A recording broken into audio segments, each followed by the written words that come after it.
Murphy, we need to have some negotiation. Negotiate. This is not a win This is from Veterans for Peace. It's a letter from Veterans for Peace. Thanks, guys. Appreciate it. Thank you, We guys. need negotiations. Are you for diplomacy and peace? Yeah. Thanks for this, guys. I'll take a look at it. Well, thank you, but we need you to speak out. You know, right now it's only Republicans who are speaking out and saying something about the need for peace talks, and that's crazy. We need Democrats like you who understand that this war is not winnable. You think Putin is interested in peace talks? Well, I think we could, if we push for peace talks and the Chinese push for peace talks, I think we could get both sides. Yeah. But if we keep fueling this war, if we keep sending more and more money, there's never going to be an opportunity for peace talks. Well, you know me. You know that my anti-war bona fides are strong. I think that there are some wars that are worth fighting. And I think right now Vladimir Putin has no interest in coming to the table. He's interested in obliterating the Ukrainian people. And there are some times when force is justified, when you're trying to stand in the way of a madman who's trying to eradicate an entire nation of people. You are justified in your use of force. So I know that I've collaborated with a lot of anti-war advocates on Yemen and Afghanistan, but in this conflict right now, I think we need to help the Ukrainians fight for their survival. And I don't think there's another path. I will support. Is it a winnable war? I will support a negotiation when I think that there's a realistic path to a negotiation. Right now, Vladimir Putin is intent on killing as many Ukrainian civilians as possible, and we need to help defend that country. Well, you know, Mark Milley himself said to negotiate way back right before the winter set in. That would have been a good time, and since then, the negotiating position of the Ukrainians is only getting worse and worse. Yeah, you have to have two to negotiate, and right now you don't have a Russian leader who is willing to negotiate. Well, they have said on several occasions. Well, in fact, please,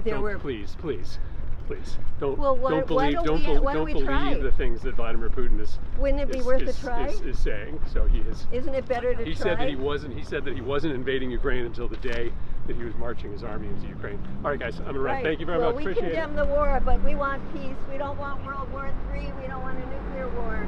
We need you on our side, Senator. Any thoughts on what the senator had to say? I am just shocked that this is like the Democrats' war. Of course, the majority of Republicans want the war as well. But Democrats like him, who know better, who have worked with us on Afghanistan, on Yemen, and really understand that this is not a winnable war. It's just mouthing the talking points that are coming from the White House. And I think it's a terrible position. We already have the majority of Americans who don't agree with it, and they're digging themselves into a hole. The longer and longer they go saying more weapons, more weapons, more weapons, the more they're going to lose the support of the American people. And let's not forget there's elections coming up. And the more people are going to die. Yeah. I mean, sending weapons is more deaths, and those deaths are Ukrainians. And the fact that we just listened to a press conference where a member of Congress was celebrating the deaths of Ukrainians is sick. And it's really like that they're speaking these platitudes and this propaganda like it's serious conversation instead of driving war, and no understanding or reflection of the costs of war on people's lives. What is happening in Ukraine is horrific. He should be doing everything he can to stop it instead of throwing out things like, well, try. If you want to stop it, you have to try everything. They're not trying anything. And these congresspeople that claim to care about Ukrainian lives just voted to send cluster bombs and depleted uranium to Ukraine. Depleted uranium and cluster munitions extend the suffering of wars decades and decades past whenever they end. And we don't know when the war in Ukraine is going to end.